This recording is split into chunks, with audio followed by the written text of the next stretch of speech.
Vav, Amoud Aleph, au milieu de la page. Nanatam, Nechasim, Sheyesh Lem Achayut, Niknim Bekesef Bishar Vechazaka. Nechasim, Sheyesh Lem Achayut, c'est des biens qui peuvent faire office de garantie. C'est pour ça qu'on les appelle Sheyesh Lem Achayut. Pourquoi? Parce que c'est Comme un gage, alors. pas un gage, non, c'est une garantie. C'est-à-dire une personne qui prête de l'argent, il va prêter si tu as des biens immobiliers. Un bien immobilier, c'est une source de garantie. N'est-ce pas? Quand tu vas à la banque, parce que justement, il y a une hypothèque. Et l'hypothèque se fait par défaut, il y a l'hypothèque. C'est marqué Achayut Haotsofer. Même si tu n'as pas mentionné dans la lettre de créance explicitement que les biens de l'emprunteur, par défaut, ils sont hypothéqués. Ouais. Et pourquoi c'est seulement les biens immobiliers qui sont hypothéqués? Pourquoi pas l'immobilier? Pourquoi les bijoux ou des objets de valeur? Tout simplement parce que ça peut se voler, ça peut se voler, ça peut se dérober. Le prêteur, l'emprunteur en question, il peut les vendre et quoi. Et personne n'aura la main dessus, n'est-ce pas? Par contre, un bien immobilier qui est hypothéqué, tout le monde sait, il y a comment on appelle ça? Il y a une hypothèque qui est su par tous, même à l'époque où il n'y avait pas les cadastres, où il n'y avait pas qu'on appelle ça on appelle ça, en hébreu, on appelle ça Eharat Hazara. Ici, comment on appelle? Quand il y a une hypothèque qui est sur un bien, il y a une mention qui empêche la personne de vendre, etc.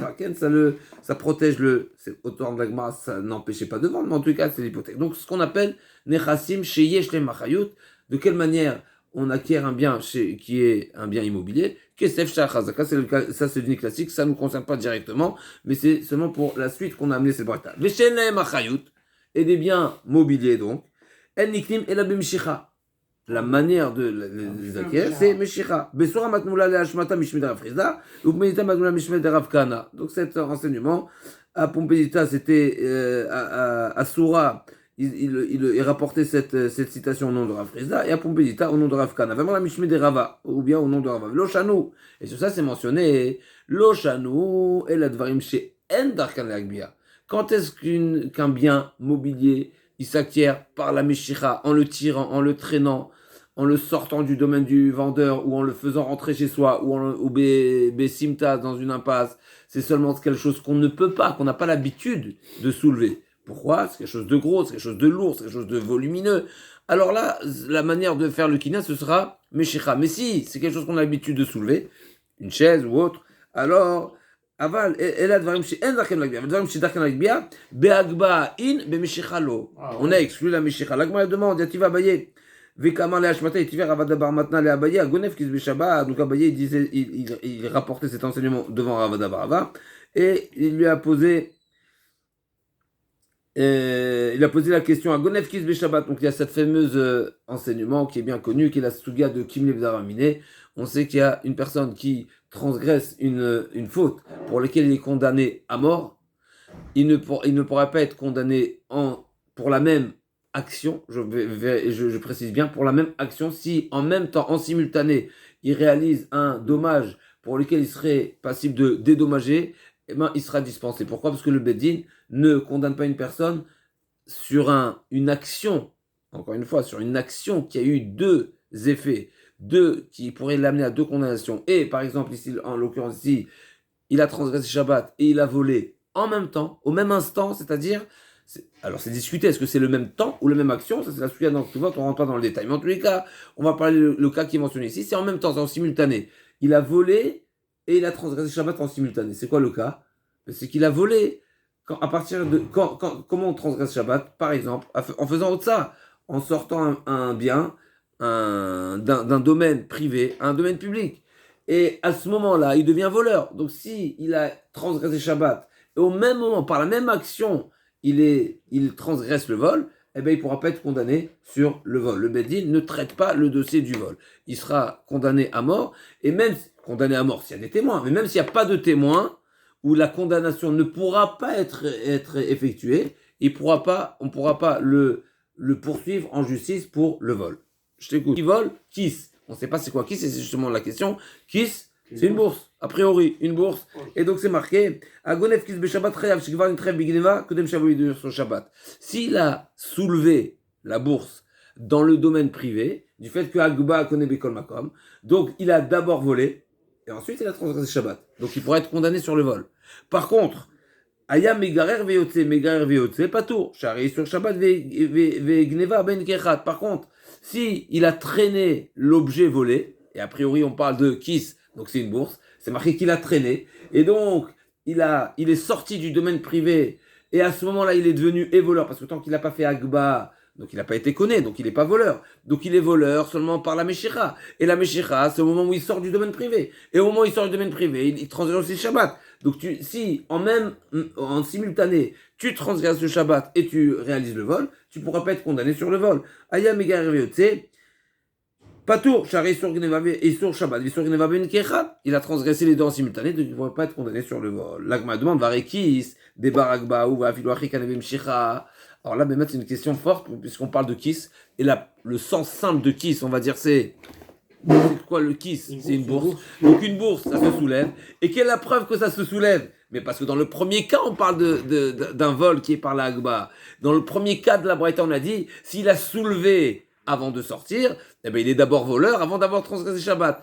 Et après, la Mishnah, elle a poursuivi s'il a traîné. Mais si tu m'as dit dans le premier cas qu'il a soulevé, ça veut dire que c'est quelque chose qui peut se soulever. Donc s'il peut se soulever, donc pourquoi il a... Et toi, tu prétends, et toi, tu viens de m'enseigner que toute chose qui se soulève, eh ben, avec la Meshicha, il n'est pas connu. Donc ce voleur-là, en traînant la bourse, mais il n'est pas voleur, puisqu'il n'est pas connu de cette manière-là.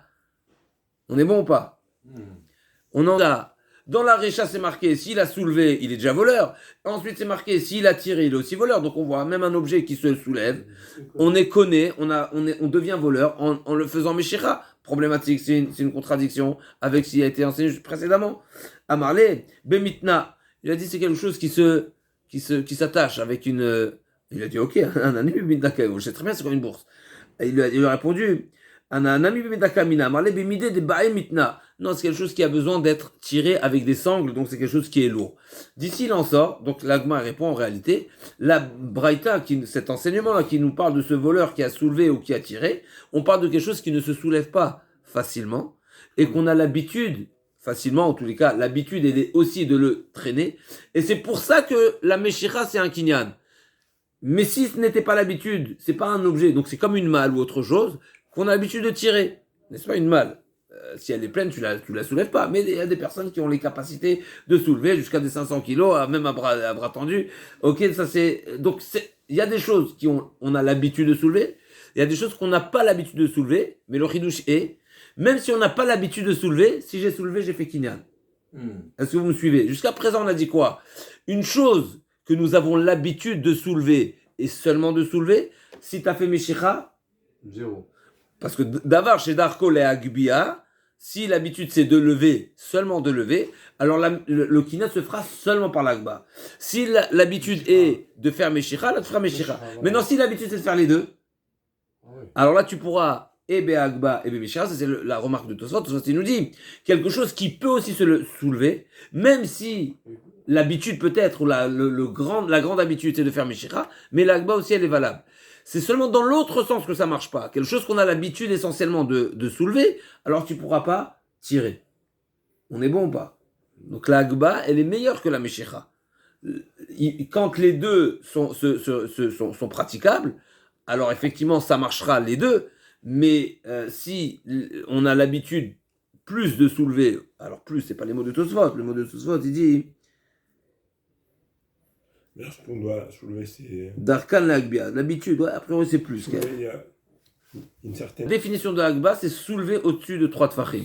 Après, c'est discuter quand c'est dans ta main, est-ce que la main aussi, elle doit être au-dessus de 3 tfachim du sol ou pas? Ça, c'est la Gemara dans Ktuvot avec la main qui était placée sous, comment on appelle ça, comment ça va, c'est marqué dans la Gemara. C'est quoi le mot de la Gemara? Qu'il a mis sa main, pachot, ok, pachot mishlosha. C'est marqué Tziref Yadon Mata Mishlosha.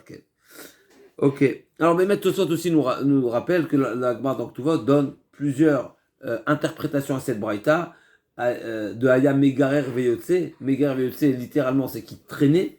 Mais Tosot, il dit, c'est pas forcément là-bas dans la Gemara. Il nous rappelle Tosot que là-bas, il y a deux interprétations dans la Gemara. Est-ce que Megarer, c'est Kinyan Meshicha ou c'est Kinyan Agba? Parce que c'est marqué Megarer, d'après une explication, c'est qu'il a mis dans sa main et donc c'est Kinyan Agba. Ok.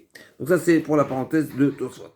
En tout cas, on a répondu à cette question. Donc cette braïta là, cette fameuse braïta qui nous parle de cette malle qui a été, c'est la réponse, donc c'est quelque chose d'important, qui a été, qu'on est connu B Meshicha, c'est seulement quelque chose qu'on a l'habitude de tirer. Mais si c'est une bourse, effectivement une petite bourse, alors là, on sera connu seulement B Agba.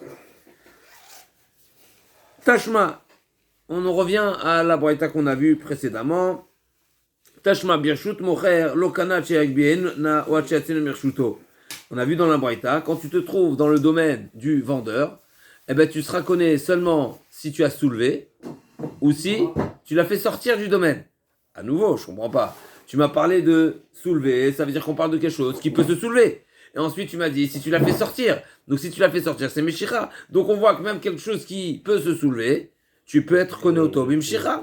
Alors là aussi, on aurait pu répondre comme précédemment. C'est quelque chose qu'on peut faire les deux. Et Darko, les deux. Darko, essentiellement, Bimshira. Et tu seras Konoto Agba. C'est là, ok. Et tout ça, là, m'a dit, c'est pour ça que tout ça, tu dis, Alom ide de Baragba, Baye Agba, Ibae Agba Kane, Ibae Bimshira Kane. Donc, on voit ici, Peva Vamoudalev de ligne du bas.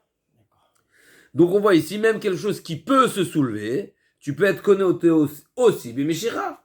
C'est pas parce que c'est quelque chose qui est facile à soulever que tu ne pourras pas être connu Meshira. L'agma dit à Marav Nachman bar Yitzhak l'Izdadin Katane, Mide de Baragba Beagba, Mide de Bar Meshira Bemeshira. L'agma dit dans cette braïta en réalité qui nous a dit quand tu te trouves chez le vendeur, la transaction sera actée, ou bien quand tu auras soulevé, ou bien quand tu seras sorti. C'est pas qu'on nous donne deux choix sur un même produit, mais on nous donne deux solutions quand il s'agira de produits différents. Si c'est un produit, si l'objet, si la marchandise qui a été vendue, c'est quelque chose qui se soulève, alors ce sera Be'agba. Et si c'est quelque chose qui se traîne, alors effectivement ce sera Be'meshicha.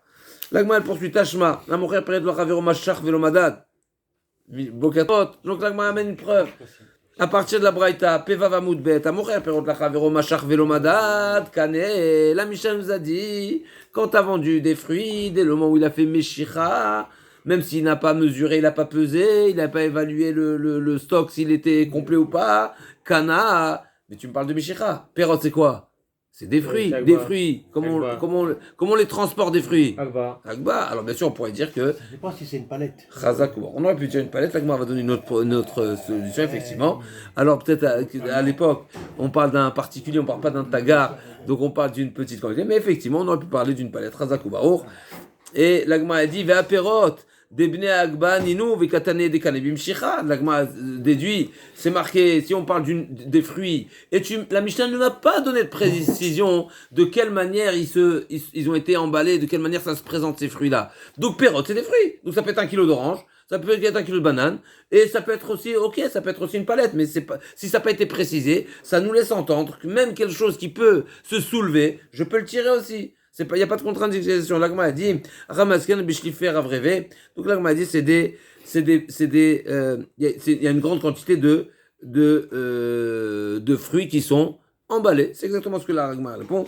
Et donc c'est quelque chose qui est lourd, donc c'est une palette. Et il n'y a pas de premier. Mais c'est une okimta. Il faut comprendre la question et il faut comprendre la réponse. La question est que la Mishnah ne nous précise pas. Elle nous dit perot, c'est perot. Donc perot c'est des fruits, donc des fruits sous toutes les formes. Donc la page toute est, je peux tirer des fruits. L'agma a dit non, c'est des fruits seulement dans un cas où les fruits sont emballés, donc c'est une grande quantité. Mais effectivement, juste pour le rappel, Tosfot dans Moudalev, j'ai oublié de mentionner, Tosfot dans Moudalev nous dit, on a déjà trouvé une Gemara qui nous parle de Meshicha, alors qu'on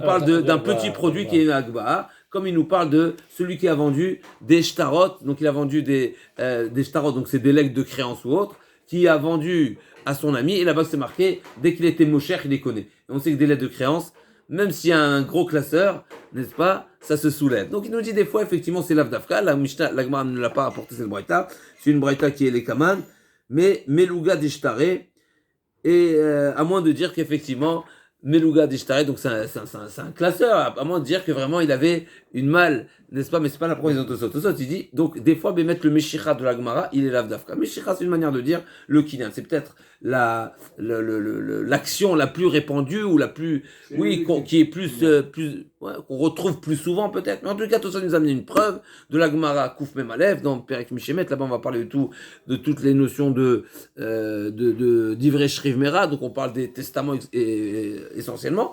Mais en tous les cas, on parle d'une vente de lettres de créance, même s'il y a un grand nombre de lettres de créance. Normalement, ça se tire pas. Normalement, même si c'est un classeur, même si t'as un porte-document, ça se soulève. Ok, donc ça, tu nous amènes une preuve explicite que des fois, le Meshicha de la Gemara, des Braithot, n'est pas à la lettre. Meshicha et Agba, c'est dans la même catégorie. Mais en tout cas, si on revient, Yachim Asefa, Alokar Pishtan Mechavero, Lokana Shetatami Makom Ze le Makom Acher, Atu Pishtan Bishiver Avreve Milo Avde. La Gemara dit, si tu m'as parlé de vente en grand volume, en palette, eh ben, le Pishtan aussi, pareil. Alors, je ne comprends pas qu'est-ce qui se passe ici, n'est-ce pas? Là, comme on a dit, Pishtan, Bishifer, Avre, Milo, Avde, ça peut se vendre aussi en palette. Ça s'appelle, il y a un autre mot pour le coton, pour le lin, etc. Il y a des bottes. Pas des bottes, pas des balles, il y a un mot. Hein? La chaîne. Non. Non, c'est pas des palettes. Il y a un mot pour le coton et pour le lin, il y a un nom particulier, c'est en... J'ai une question, excusez-moi. Vas-y, Mishan et Pishtan, des Mishtamit. Donc, l'Agma a dit, le Pishtan, c'est différent. Pourquoi il faut le Tatenu Makom Zel Makom Acher? Parce que ça peut se décrocher. Donc, l'Agma Mishuma, elle comprend que ça se présente pas de la même manière. Donc, la seule façon d'être conné auto, c'est de le déplacer totalement. Donc, c'est la précision de la Mishnah. C'est parce qu'il est nécessaire, justement, de nous dire qu'il risquerait l'habitude, on va dire plutôt, d'après le Rashbam, on va dire les mots du Rashbam, l'habitude n'est pas de faire des palettes, même si aujourd'hui les palettes, ça s'emballe, etc. On les filme pour ne pas que ça tombe, etc. À l'époque, a priori, donc ils n'avaient pas cette manière de procéder, et donc on vendait pas des palettes ça se vendait en quantité qui sont suffisamment petites ou relativement petites qui permettaient de les soulever ensemble. Okay. Alors l'Agma a dit Tashma bemagasa niknid bemesira. Tu veux acheter un bœuf? Comment tu les connais auto? Bemesira, premier avis, Bemesira, comme on avait dit, c'est marloquette entre les Rishonim, c'est où la transmission de main en main de la laisse. La laisse, je sais pas comment on appelle pour le cheval et pour le truc, peut-être il y a d'autres mots avec la. Hein? C'est pas la laisse. La laisse, c'est pour. D'accord, vive la France quand même. Il y a un nom pour chaque chose. La laisse, c'est pour le chien. Ok, donc les rênes. Pour le cheval, c'est les rênes. Et pour la vache, ce sera autre chose, n'est-ce pas? Il y a un nom pour chaque chose. Et donc, on avait dit il y avait marloquette, ou bien c'est la transmission des rênes, la transmission de la laisse, ou bien il suffit que l'acheteur le tienne de lui-même. En tout cas, Bémessira, premier avis, Bémagasa, donc tu ne vais pas la soulever, donc bien sûr tu vas la séparer, ou Bémeshicha, ou Bémessira, Ve'adaka Be'agba, c'est d'après Rabbi Meir, et un petit bétail, ça se lève, n'est-ce pas, comme ça a raconté dans le Midrash, avec Ah non, d'accord. Avec Bema Daka. Bema Daka, c'est le menu bétail. C'est marqué dans le Midrash avec Moshe Rabbeinu qui a pris la brebis sur son dos. Quand elle est partie, elle s'est sauvée et elle a voulu c'est grâce à ça que Hachem s'est révélé au Séné. On ferme la parenthèse. B. Agba. Donc, le gros bétail, B. Messira. Le menu bétail, B. Agba. D'après Rabbi Meir. Rabbi Shimon ben Elazar v'Achem omrim, Behema Daka, B. Meshicha. Le menu bétail, B. Meshicha. Là, on m'a posé la question, je ne comprends pas. Tu viens de me dire quelque chose qui se soulève. On est connu auto Beagba et Beagba, pas Bemeshicha, en le soulevant, pas en l'en tirant. On voit ici explicite que tu peux la tirer. Et d'ailleurs, Rabbi Meir dit qu'il faut faire Agba. Donc, a priori, c'est le Marloquet Tanaïm ici. Qu'est-ce qui se passe? L'Agma a dit non. Ve'abema daka de bar Agba hi, ve'katen de kan bimshicha, shane be'ema de sarcha. On n'a pas l'habitude. C'est vrai qu'on peut. Mais souvent, la bête, elle a tendance à s'agripper à son. Quand on souhaite la soulever, alors surtout quand on parle d'une transaction, d'accord, donc la BMA, Chazak ou Baruch, elle change de propriétaire ici, et donc elle risquerait elle connaît pas ce nouveau propriétaire, donc elle risquerait de s'agripper, d'empêcher à ce qu'on la soulève, et donc la soulever c'est difficile, c'est pas pratique, donc on fait Meshira. Oui, Michel. On continue. Rav Shmuel d'Amre Tarvayou. Kor bishloshim ani mocher lecha yachol arzorbo afilu besa achona. Kor bishloshim sea besela ani mocher lecha rishon kana. L'Agma ici nous enseigne un chidouche. Encore une fois, c'est pas exactement ici, c'est pas la Sugia, mais la Sugia là-bas, elle est essentiellement dans Bametia, l'Inyan dans OK, mais là, ce qui nous intéresse, c'est le Kinyan, à nouveau, l'Agba ou la Meshira. Donc l'Agma dit comme ça. Il y a deux manières de formuler. Amar Rav Shmuel d'Amre Tarvayou. Cour bishloshim ani mocher lecha. Donc il lui a vendu un lot d'un cours bishloshim à 30. Yachol arzorbo afilu besa achona. Tant qu'il n'a pas compter, peser, pas compter, plutôt Meshira, parce qu'on est c'est l'essentiel. Après, dans certains cas, il n'y a pas besoin de faire en comptant aussi, ça suffit. Ça dépend s'il a dit ok, sans rentrer dans tous les détails qu'on a vu déjà dans le sujet précédent, s'il a mis dans ses kelim ou pas. Mais en tous les cas, le sujet, le vif du sujet ici, c'est différent. L'enseignement essentiel de Rabbi Shmuel, c'est de nous interpeller à cette différence-là de la manière de formuler l'accord qu'il y a entre l'acheteur et le vendeur. Si je te dis je te vends 100 kilos, je te vends 100 kilos. 100 kilos à 100, c'est 100 kilos à 100. C'est un volume de 100 kilos à 100. Par contre, si je te dis je te vends le kilo à 1, même s'il y a 100 kilos ensuite, mais chaque kilo, il est vendu individuellement. Et donc, ce sera quoi la conséquence? Tant qu'il n'a pas tout tiré, pesé, fait agba, eh ben, le vendeur ou l'acheteur peut faire marche arrière. A priori, les deux, n'est-ce pas? Yachol arzorbo, même si c'est marqué au singulier. Si je ne me trompe pas, je revérifie quand même. Normalement, les deux peuvent faire marche arrière. Juste un instant. La deuxième version, courbe et shloshim, je te vends une palette de 30 unités, effectivement, mais c'est abaissé là. Donc, dans une palette, il y a 30. Et 30, l'un à 1. Chacun des volumes, chacune des CA à 1. Alors, Rishon Kana, eh ben, l'acquéreur, il aura fait chaque CA qu'il aura pris, qu'il aura soulevé, qu'il aura tiré, qu'il aura mis dans son camion, eh ben, il aura été conné. Juste pour la petite parenthèse, il y a une sugia dans Baba Metia, dans plusieurs endroits, qui traite cette sugia de Tfos Lashon Rishon ou Tfos Lashon Acharon. Ici, on a un petit problème, c'est que la Gemara, Rav Shmuel nous parle d'un cas où il a dit les deux. Il a dit, je te vends la palette à 30, le kilo à 1. N'est-ce pas? A priori, on peut se poser la question, est-ce que c'est une modification? Est-ce qu'il a changé les conditions de la vente? Ou bien c'est une explication de ce qui compte, une explication du contrat. Il a détaillé le contrat, mais il n'a pas changé, il n'a pas fait marche arrière de la palette à 30. Si ma volonté, encore une fois c'est une parenthèse, puisqu'on a trouvé ce cas de figure dans une location de maison par exemple. Il lui dit je te loue l'année à 12 000, 1000 le mois. C'est quoi le sens de ces deux phrases?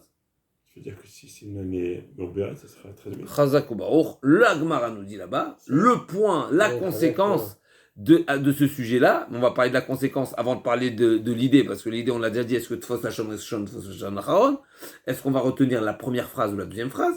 Si je t'ai dit 12 000 à l'année, mais ça veut dire que c'est un contrat à l'année, et ça veut dire que je te paye à la fin de l'année 12 000. Si je te dis 1000 au mois, mais ça veut dire que je te loue au mois. Et donc la première déjà des conséquences, parce que la location se paye en fin de période, donc ça voudrait dire déjà en première, le sens premier, c'est que je dois te payer tous les mois 1000. Mais il y a une autre conséquence, c'est si je t'ai dit à l'année, et donc je t'ai dit je te loue l'année 5750, 5785, 84, 85, la 84 elle était... Cette année, on était Meuberet ou pas Meuberet? On était Meuberet. Donc, s'il lui dit, je te loue l'année 5784, et Chachamim ont décidé, le Bedin a décidé que l'année va être composée de 13 mois. Mais une fois que je te dis 5784, eh bien, c'est 5784. Donc, le locataire va gagner un mois. Et si je retiens la phrase de 1000 le mois, eh bien, ce sera l'avantage du loueur. Et là-bas, l'Agma a dit, 3 avis. Est-ce que c'est Tfos Lashon Rishon? Est-ce que c'est Tfos Lashon Acharon? Est-ce que je retiens la première phrase? Donc il dit qui dit que je te loue à l'année? Est-ce que je retiens la deuxième phrase qui dit je retiens au mois? Ou bien c'est Safek? Ou bien je vais selon le Mourzak? Donc là-bas, il y a 3 avis, il y a plusieurs explications, c'est une grande touga. Ici, on a l'impression que la Gemara ne rentre pas dans ce sujet-là. Et l'Ichora, il faut comprendre pourquoi, mais en tous les cas, on pourrait supposer, parce que justement, quand il y a lieu de s'interroger, quelle est son intention? Alors là, tu rentres, peut-être il a fait marche arrière, peut-être il a changé d'avis, etc. Et dans la location à l'année, il y a plusieurs facteurs, plusieurs éléments qui nous amèneraient à dire que peut-être il a fait marche arrière dans la manière de vouloir le louer la maison.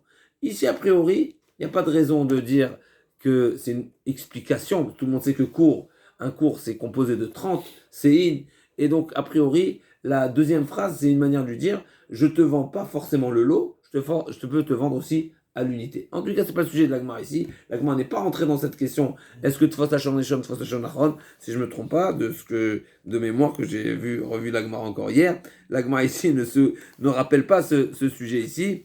Et donc, on ne rentre pas dans Tfos Hachon Rishon, Tfos Hachon Achron.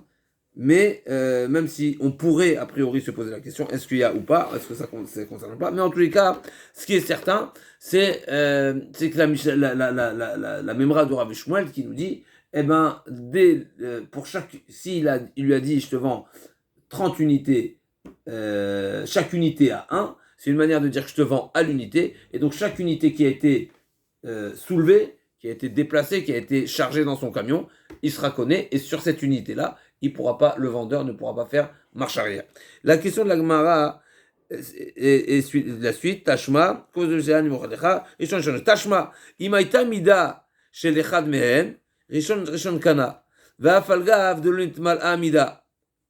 Donc la Gemara dit, a priori, il y a une braïta qui précise, si le cadi, on va simplifier, appartient à l'un d'entre eux, eh ben, Rishon Kana va falgav de l'Itmalasea. Même si je suis pas arrivé à remplir tout le caddie, donc ça voudrait dire a priori qu'il lui vend le volume d'un caddie, et il a commencé à charger, et même s'il a chargé seulement une partie, eh ben, si ça appartient à l'acheteur a acheté, il est déjà propriétaire, et donc c'est déjà acté, et si ça appartient au vendeur, ben c'est au vendeur, et donc c'est à son avantage. Et donc, la Gemara a dit, Afalgav de l'Itmala. Et donc, a priori, c'est le même cas. Ça laisse sous-entendre qu'on parle d'un cas où il a dit, je te vends le volume d'un caddie. Et malgré tout, c'est marqué que même si le caddie n'est pas encore plein, il les connaît. Sinon, quel est le chidouche? Donc, c'est une question sur Rav Shmuel. Rav Shmuel répond à Chavema Eskinan, qui gondamar lehin beshne masar slaim, louk besela. Là aussi, il lui a précisé en deux étapes, et donc il lui a dit, je te vends le lot effectivement, le hin à 12, ou bien le log, donc qui est un 12e, animocher lecha, Bessela, et donc c'est comme le deuxième cas de Rav Shmuel, Ugdama Rav Kana, Shnaton Ayu Bahin, Achanami Shnaton Ayu Bamidot. Là-bas, il y a la Mishnah n'est-ce pas, pour celui qui nous suit dans les Mishnayot, on a vu dans Menachot que la Mishnah nous enseigne là-bas qu'il y avait plusieurs ustensiles au Beth Amikdash qui étaient des ustensiles, des verres mesureurs. Des ustensiles mesureurs. Donc il y avait, du fait qu'on sait que la Torah nous dit, pour chacun des korbanot, il y a une offrande qui accompagne le korban avec une mesure différente. Shleshitaïn, la part, ou Chatsi Aïn, la part, ou Shleshitaïn la Aïn, Urvit Aïn, la Kevesi Aïn. Donc il y avait des différentes mesures, que ce soit, n'est-ce pas, pour le vin et autres aussi pour les menachot aussi, si je ne fais pas erreur. En tout cas, pour le vin, il y avait c'était qu'on appelle ça, c'était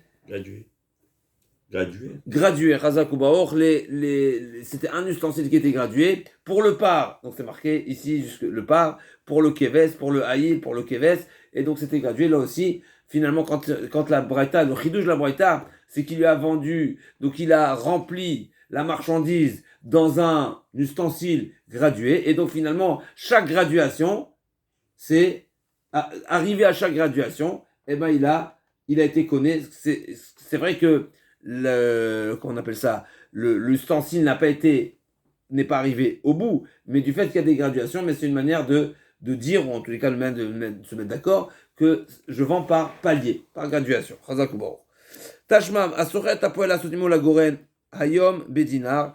Donc une personne qui se met d'accord avec un employé de travailler, il a signé un contrat aujourd'hui pour la période à venir, qui est la saison, on va dire la saison chaude, la saison forte, la saison où le tarif des employés il est élevé. Donc lui, qu'est-ce qu'il fait? Il anticipe, il fait une commande, il fait une réservation, une commande, et n'est-ce pas, c'est quelque chose qui existe aussi aujourd'hui. Pour toutes les commandes jusqu'à fin septembre, vous obtenez une réduction d'un certain pourcentage. Ouais, exactement. Et comme tout aujourd'hui, les premiers inscrits, ils peuvent souvent avoir un rabais. Et là, la question de savoir, c'est est-ce qu'il y a un problème de ribit. Sachant que le prix, en réalité, le prix en saison forte, c'est un prix qui est fixe, qui est connu, qui est habituellement pratiqué. Donc si maintenant je te fais un rabais et je te paye maintenant, donc il pourrait avoir un ribit. Pourquoi? Parce que c'est comme si je te paye aujourd'hui, on va dire 100 euros la journée de travail, et toi tu vas me rendre une journée de travail qui vaut 150. Femme-toi là.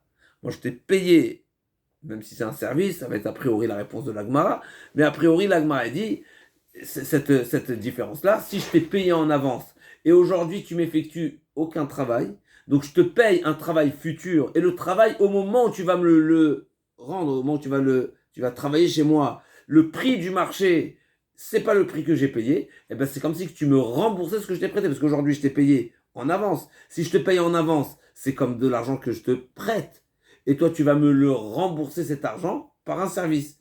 Ce service-là vaut plus que le montant que je t'ai prêté. Donc ça s'appelle du rébit. L'agma dit comme ça. Socher et apoel, asotimo la goren, hayom bedinar. Aujourd'hui, le prix du marché, de l'activité, il est 1 dinar. Et la goren, il a fait cela 4 fois plus. Au moment de la haute saison, c'est 4 fois plus. Peut-être le travail il est plus dur. C'est l'offre et la demande. Les conditions de travail, il fait peut-être plus chaud, etc. Donc c'est l'homme échané. On n'a pas besoin de répondre exactement le pourquoi. On peut se suffire de dire c'est l'offre et la demande, mais la règle elle est simple. En réalité, le sujet est ici. Est-ce que je peux payer en avance un service que tu vas me rendre plus tard? Assour, les notes et méno. Donc c'est assour. Pourquoi? Parce que des mirzé qui a garnatarli, ça ressemble, encore une fois, ça ressemble, le Rajouam il dit, c'est pas réellement un ribit. Pourquoi c'est pas un ribit? Pourquoi c'est pas un ribit au premier degré de Horaïta? On a dit, je te donne 1, tu me rends 1,5. Pourquoi c'est pas, tu me rends 4? Voilà, le cas de la Gemara, je te donne 1, tu me rends 4. Pourquoi c'est pas un ribit? Peut-être que le travail il est libre, t'es pas obligé. Parce que des fois il y a une bonne récolte, et ben non. Non, pas non. On parle du travail. Ah, travail, pardon. On parle du travail. Le travail c'est plus. C'est un accord. Le travail, c'est pareil, le travail. Des fois on fait un beau travail, oui. Des fois non, des fois ça dépend comment on est. Moi il dit aval imsraro mehayom bedinar liyom velagouan a fait cela moutar. Par contre s'il il embauche dès aujourd'hui, c'est discuté si c'est quoi le sens, mais après le Rajbam, c'est-à-dire qu'il a commencé aujourd'hui, il le paye aujourd'hui, mais il le paye déjà pour une saison pour les 6 mois à venir. Je te paye au jour. Aujourd'hui effectivement c'est 1. Au moment de la saison forte, ce sera 4, mais je te paye d'aujourd'hui. Donc dès aujourd'hui, tu es salarié. Là, il n'y a pas de problème. Sraro mehayom bedinar leyom vela goren fait cela mutar visal kalatar la Gemara revient maintenant sur le din de Rav Shmuel visal kalatar kor beshim sea besela ni mocher lecha rishon kanach anami kama kama visak pasak va sur la note menu medinar leyom goren fait cela mutar amay va garnatar li ou je comprends pas. Si dans une vente de marchandises, quand je te vends à l'unité, tu peux faire marche arrière, mais là aussi pareil. Cet employé-là, cet artisan, cet employé, ce salarié, il est payé à la journée. Est-ce qu'il veut faire marche arrière? faire marche arrière. Donc ça veut dire que je te vends des unités. Donc qu'est-ce que ça change que je travaille dès aujourd'hui? En réalité, je t'ai vendu des unités de travail. Donc je t'ai vendu le mois de septembre, le mois d'octobre, etc. Donc le mois ou le jour, le méchané. Donc en réalité, aujourd'hui déjà, tu me payes le jour dans 5 mois. Donc qu'est-ce que ça change si tu commences à travailler aujourd'hui? Mais le travail d'aujourd'hui, c'est une unité. Si tu me dis que tant qu'on n'a pas réalisé la totalité, on n'a pas effectué plutôt le kinyan sur l'ensemble du produit, et je peux faire marche arrière. Pourquoi? Parce que pardon, l'inverse. Quand j'ai vendu à l'unité, chaque unité, c'est une transaction, mais là aussi, chaque jour, c'est une transaction. Donc, le jour de la haute saison, c'est une transaction à part entière. Donc, ça change que tu as commencé à travailler maintenant. Amarava, Vetisvera, Zilzule, Bisriut, Miasir. On m'a dit pas du tout. Bichlal, il n'y a pas de problème de ribit ici. Pourquoi? Parce qu'en réalité, il lui a rendu un service. C'est pas qu'il lui vend un produit, c'est pas non plus pas une alva, c'est non plus pas même si donc c'est une vente, c'est qu'il lui a fait un rabais. Simplement un rabais, on a le droit. Zilzul esriut. Quelqu'un qui loue à un prix on va être plus faible, il n'y a pas de problème. Alors là, on va dire, c'est quoi la différence? Si tu as le droit de faire un rabais, alors pourquoi tu as besoin de démarrer la location ou le salaire dès aujourd'hui? C'est un rabais. Dans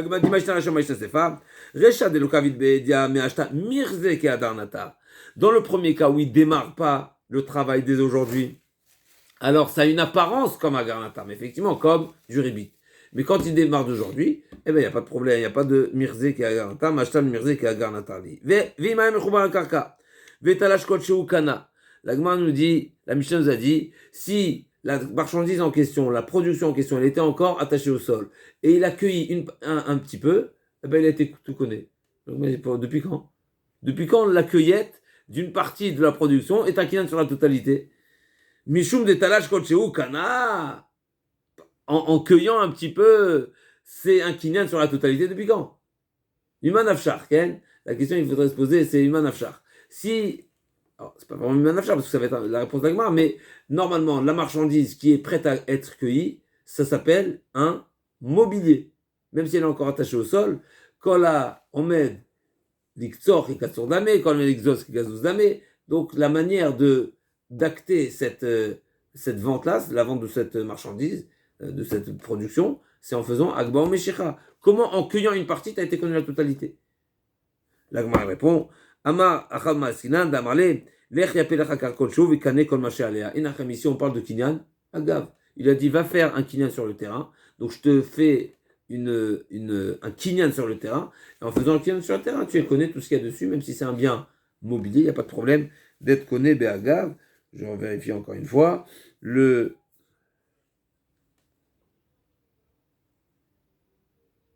D'après le Rashbam, on parle pas, il dit donc c'est un kinyan, on parle de la production qui a un statut de mechoubar la karka, donc c'est un kinyan karka, c'est un bien immobilier, donc il n'y a pas de problème.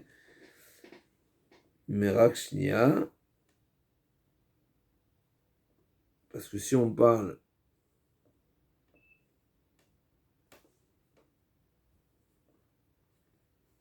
la page toute du Tosfot, même si Tosfot ne dit pas explicitement, ça a l'air d'être Kinyan Khatser. Donc d'après Tosfot, c'est un Kinyan Khatser, c'est-à-dire que je suis connais la production parce qu'elle est dans mon terrain.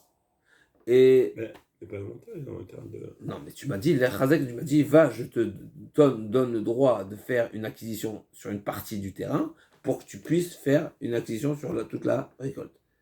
Donc c'est chez toi. Et c'est un lien avec celui qui... Continue un petit passage avec votre permission. La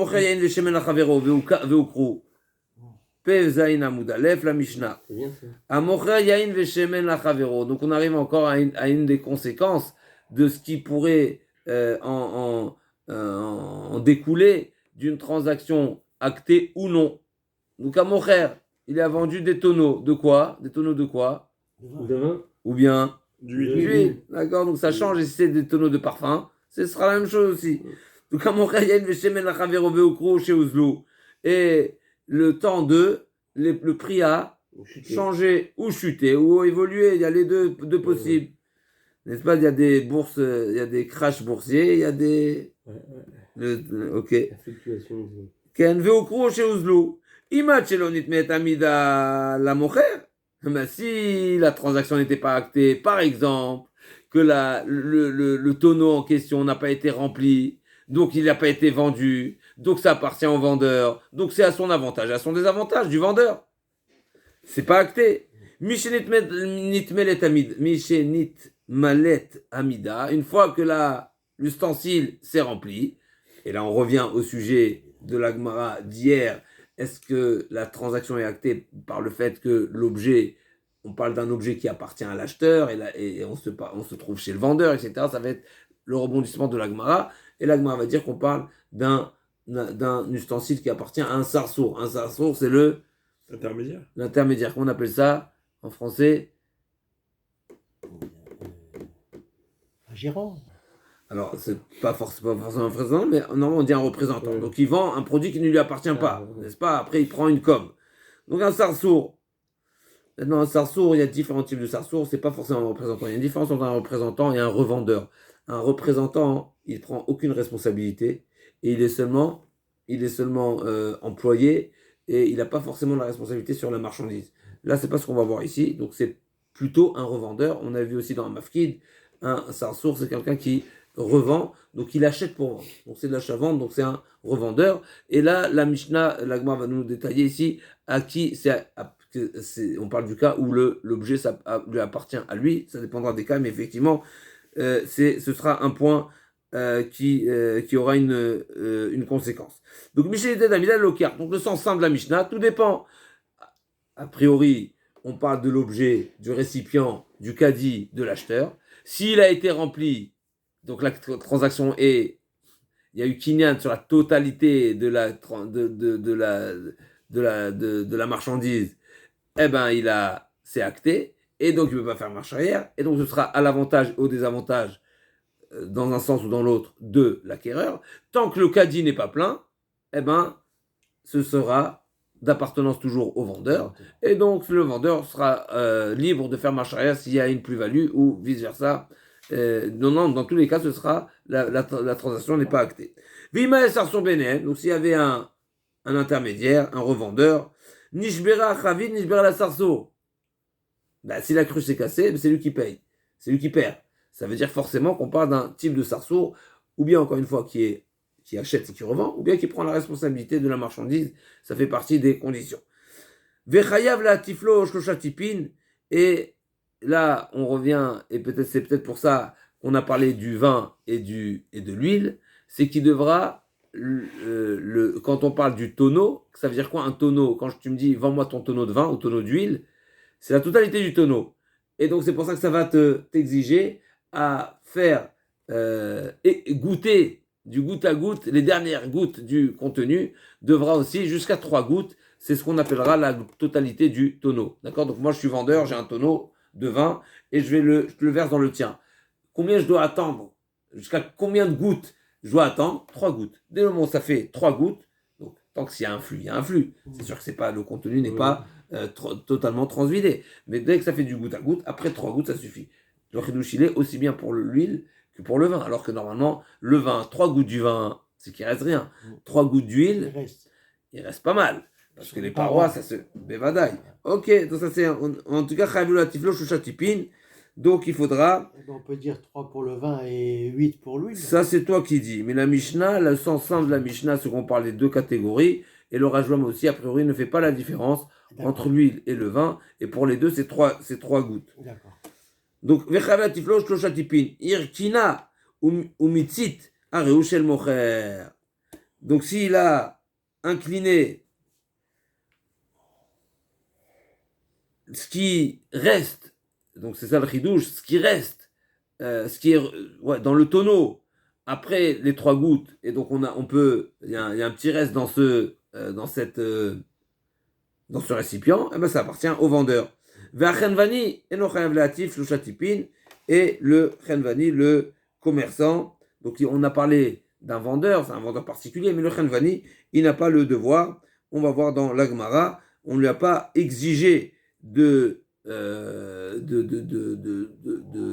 laisser égoutter, la Gemara va dire parce qu'il est préoccupé. Donc le Khenvan, il est toujours préoccupé par la vente.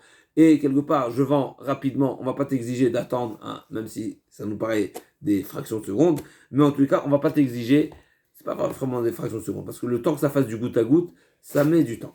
Et Rabbi Yehuda Omer, Erev Shabbatim Chashecha, Patour. Et d'après Rabbi Yehuda, la veille de Shabbat, on est dispensé. La Gemara va demander, est-ce que Rabbi Yehuda se rapporte sur le Khenvani, c'est que le commerçant, il est dispensé Erev Shabbat, ou Rabbi Yehuda dispense tout le monde Erev Shabbat. On a dit, Tanakama a dit, le commerçant, l'épicier, il ne doit pas faire. Sur ça, Rabbi Yehuda dit, Erev Shabbat, on ne doit pas faire. Ça veut dire quoi? L'épicier Erev Shabbat, ou tout le monde Erev Shabbat, même les vendeurs privés. Alors la Gemara, voilà, juste pour entrer dans le premier sujet, Hamida Deman. Quand la Gemara a fait ce fameux récipient, le fameux verre mesureur, là, n'est-ce pas, ce récipient qui est dans lequel gradué. on transvite, hein, gradué. À qui il appartient? Au vendeur ou à l'acheteur? On a un problème ici. Hamida Deman, il dit Mida de Lokear. Achelon peut être Mida la Mocher. Mida de Lokear, je comprends pas. Pourquoi tant que c'est pas rempli, c'est pas encore acté? Mais si l'ustensile, le récipient, le caddie appartient à l'acheteur, mais c'est chez lui, il a déjà été connu. Alors encore une fois, là on rentre, ça dépend dans quel domaine, etc. Et ça dépend qu'est-ce qu'on s'est mis d'accord. Mais encore une fois, la Mishnah ne nous a pas précisé. On a l'impression que dans tous les cas, tant que la mida, tant que le récipient en question n'est pas plein, c'est pas acté. Pourquoi c'est pas acté? C'est dans ses ustensiles. Si on parle des ustensiles de l'acheteur, c'est chez lui. Et si on parle Vela mida des mocher, donc forcément on parle de la mida qui sert de mesurer, qui appartient au vendeur. Alors même si c'est tout rempli, ça change pas. Mais il n'a pas encore vendu, c'est à lui. Mida de mocheri, Vela mida de mocher, Mishinit mida la lokiach mida de mocheri. Pourquoi c'est vendu? Amar mida de sarsour. Là on parle du cas où c'est la mida. Donc on a une citerne, on a un conteneur, on a qu'on appelle ça des gros tonneaux. Et moi j'utilise un ustensile mesureur pour ensuite, donc je prends de la réserve, de la citerne, du gros tonneau, et je mesure, et ensuite je vais le verser et livrer à l'acheteur. Donc ce verre mesureur de quoi on parle? Si c'est le verre mesureur, le récipient mesureur qui est de l'acheteur, mais directement, dès que tu le remplis, chaque goutte qui est à l'intérieur, c'est censé être déjà vendu. Et si on parle d'un récipient qui appartient au vendeur, mais même si elle est entièrement pleine, mais tant que c'est pas chez l'acheteur, c'est pas chez l'acheteur, la Gemara dit non, c'est ni à l'acheteur ni au vendeur, c'est au sarsour, c'est à l'intermédiaire. Comment on traduire le trait sarsour? Sarsour, c'est un intermédiaire. Parce que sarsour, il y a juste un problème ici. Comment tu peux dire dans la première partie de la Mishnah qu'on parle que cet ustensile appartient au sarsour, alors qu'a priori, c'est seulement dans la deuxième partie de la Mishnah qu'on parle du sarsour. Ça veut dire que jusqu'à présent, il n'y avait pas de sarsour dans l'histoire. Il n'y avait pas d'intermédiaire. La Gemara dit Recha mida belo sarsour. Dans le premier cas, on parle, il y a seulement la mida appartient au sarsour, mais le sarsour n'est pas là. Donc c'est pas lui le responsable. Dans le deuxième cas, on parle de la présence du sarsour et de l'engagement du sarsour, de la responsabilité du sarsour. Mais effectivement, dans toute la Mishnah, on parle que l'ustensile, il appartient à l'intermédiaire. Mais effectivement, s'il appartient au vendeur, ce ne sera pas vendu tant que ça n'a pas atterri chez l'acheteur. Et s'il appartient à l'acheteur, dès le moment où il commence à être rempli, c'est acté. On se retrouve demain, mes Hashem, pour la suite de la Gemara.